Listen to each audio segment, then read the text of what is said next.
Oh, Jiminy Cricket, that was quite something. Hey, what is up guys, welcome back to White Lions F1, and yes, I'm finally recording another video. Today is the race analysis of the Singapore Grand Prix, and oh my word, it was incredible from lap 1, from corner 1. That was insane. So here you can see the results of qualifying, and you're looking at that and you're thinking, Vettel starting first, Hamilton starting 5th. This is crucial for the championship lead. If Vettel wins this race, Hamilton comes anywhere lower, Vettel retakes the championship lead. This is incredible. This is such a fantastic opportunity, you know, for Vettel, for Ferrari, because they've got both their cars ahead of Hamilton, and of course Bottas, who's even further down in 6th. Then you've got, you know, the Red Bulls who are both there as well, and you're thinking this is a great opportunity for both of these teams to take away points, constructors and championship points, away from the Mercedes. And for Hamilton, he's thinking this is a bit of a lost cause already. Obviously, that Mercedes, for you guys who don't know, historically doesn't really work out for Singapore. Just the way the car is set up isn't for the such a track, such as Singapore or Monaco and so on. And even Hamilton himself said he's hoping for a miracle because, and I quote, it's a crap track for overtaking, and it really is, in fact, because it's a street circuit, it's very narrow. I was really hoping for a bit of a miracle, frankly. And yeah, he got one. And it's lights out, away we go. Verstappen gets an excellent start. Sebastian Vettel will need to cover him off. Kimi Raikkonen on the inside, and he's crashed with Verstappen. He's hit Vettel as well. Raikkonen is out before the first corner, and he's gone into the Red Bull there as well. Carnage as Fernando Alonso gets involved in the McLaren. The Toro Rosso gets to the escape road, and Fernando Alonso is out of this race. So as you can see from that video, it was absolute carnage from the first corner. Basically, Vettel starts, he moves across to cover off Verstappen, who's got a better start than him, so that Vettel can take the racing line. Verstappen has a compromised first corner. But what Vettel isn't aware of is the fact that Raikkonen had a lightning start, was already ahead of Verstappen, and the two Ferraris sandwiched the Red Bull.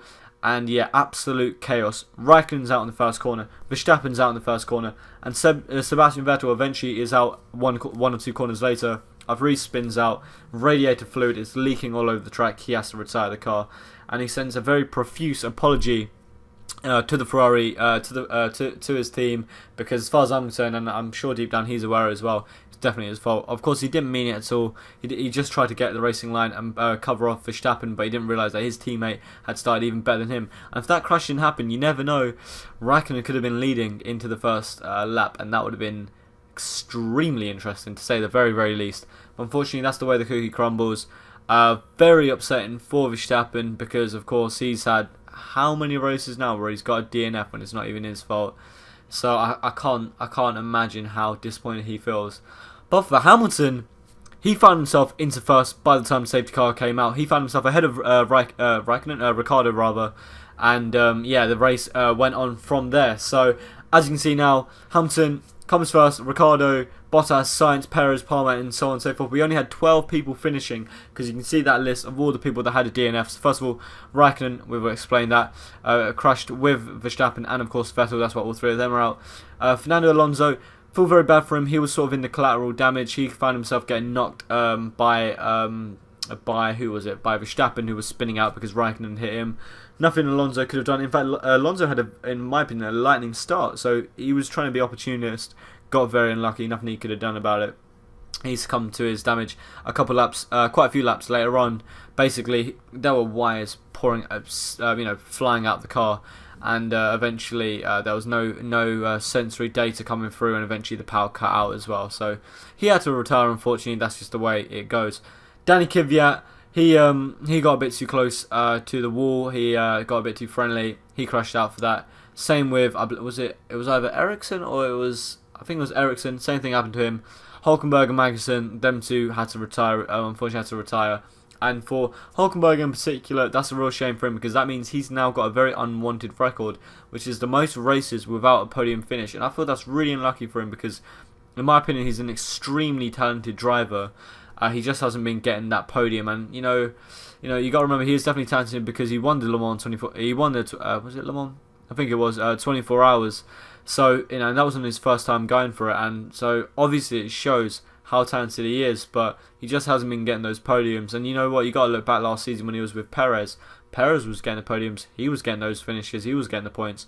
Hulkenberg never got that podium, so it's a real shame for him. I don't think it shows his how good he is, but that's just kind of how it is, unfortunately for him. So he's just got to take that on the chin and move on. And then if we go, I would go further back, but we'll go from the top down, of course. Spoke about Hamilton, very opportunist and extremely fortunate from the beginning, and it was a real surprise because every time Ricciardo put in the fastest lap of the race, Hamilton responded, and you wouldn't expect that. Historically, looking back on Singapore Grand Prix, you wouldn't expect that, and of course the fact that Ricciardo started second, way ahead of Hamilton, and Bottas as well. You wouldn't expect Red Bull to not be as quick as the Mercedes out there, and every time Ricciardo closed in, Hamilton just stretched the lead. In fact, at one stage he was 9 seconds ahead, and the only reason he only ended 4.5 seconds ahead was because of another safety car that came out, bunched things up a bit. So Hamilton will be extremely happy. Strategy worked out for him. The team effort was fantastic for him. Thanking his lucky stars, of course, thanking his silver star. But of course, for him it's so fantastic because he's now 28 points in the lead over Vettel in the championship. So that is crucial for him and the championship. Ricciardo, even though he would have wanted the win, I'm sure he will be absolutely buzzing to be on the podium at second place.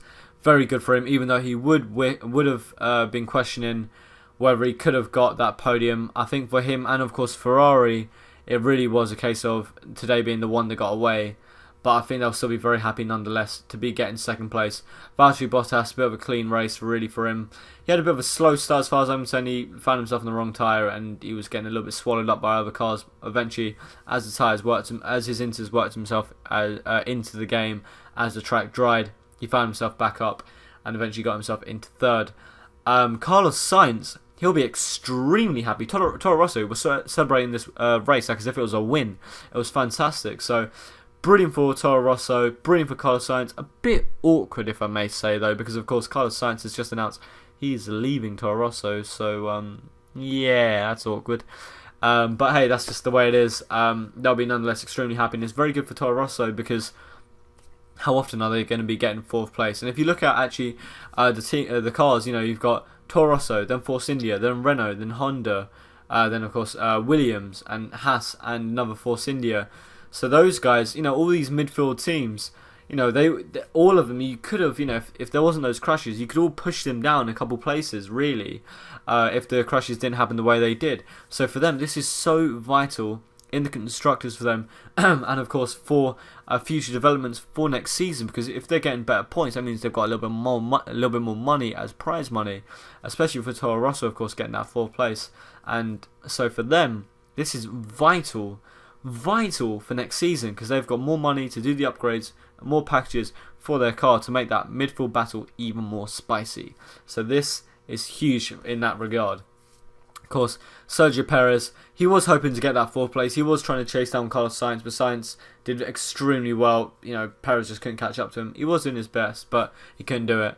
But it was a very good race from him, in my opinion. In fact, there was a lot of battling, but with forcing. In fact, that whole midfield from 5th down to 10th, I think down to 11th. In fact, I would say it was just constantly battling, getting close, especially as the track was dry and the conditions were changing.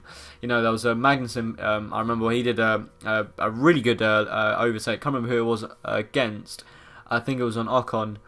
He was very far back, braked, actually locked up on the wet slippy circuit. And still managed to find himself a clean overtake. Of course, Ocon had to back out to avoid a crash, but it was a very cool overtake nonetheless. Very good car control under braking. And then we've got Palmer. He'll be very happy with 6th place. I mean, ironically, there was only 12 cars in there, so he was literally in the very middle, frankly, at 6th place.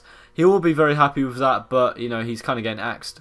So he's probably just trying to, show the quality he does have, which I've been very sympathetic of Jolyon Palmer all season, even though he hasn't been getting the results.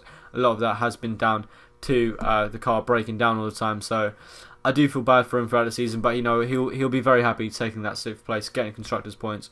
Doing a little bit of a last hurrah, trying to show Renault what they're going to be missing out on next season. But frankly, Renault are probably getting, I believe, Carlos Sainz. So are they really missing that much? Probably not. But anyways, Van Dorn down in 7th, again, again, okay, same with Stroll, Grosjean, Ocon, Massa, Ocon, not Massa, sorry. All these guys, there'll be stories pretty much the same. A lot of battling between each other, good overtakes, a lot, but the race kind of concluded with a couple laps left to go, really. But it was quite entertaining and actually quite some stages really very thrilling to watch. They'll all just be happy getting those points. I feel bad for Massa, of course. He just got very unlucky all race. He never really had it. And Verline, as you can see, he finished with two laps down. Feel really bad for him because got very unlucky. Found himself in the wrong tyres. And then when he did pit, and then another safety car came out, he wasn't able to unlap himself because of all the safety cars and so on, and red flags and whatnot. And the amount the race was delayed as it went on. Eventually, the race didn't get to complete the full 61 laps. They had to go down into a timed finish. Basically, within the 4-hour slot, they only had 2 hours to actually race. And they were running out of time, so they had a countdown of 30 minutes left to go. And because of that, time was against them. So race officials green flagged the safety car before Verline had a chance to unlap everyone. So, very unfortunate for him. He may as well, as far as I'm concerned, have retired the car, really. Probably should have just saved the mileage, but that's the way it goes. So yeah, that's the end of the analysis for the race. This race was vital for the conclusion of this season, because for Ferrari, for Vettel in particular, such a shame, because he was hoping to retake the lead. He should have retaken the lead in the championship, and he finds himself 28 points down. So he's absolutely gifting Lewis Hamilton to get that 4th championship of his career. For Red Bull and Ferrari, both of them, one that got away, but Red Bull will still be happy at least getting that 2nd place, getting some constructors' points, because of course Verstappen had to DNF. Ferrari, absolutely nothing to show for it. They had 1st and 4th and qualifying, and they were really hoping to get further up there. In fact, I'm pretty certain they would have from the way they started. So a massive shame, and that's 2 very disappointing weeks in a row, because of course they're really hoping to get more when they're at Monza in front of their home crowd, and they were 2nd best to Mercedes.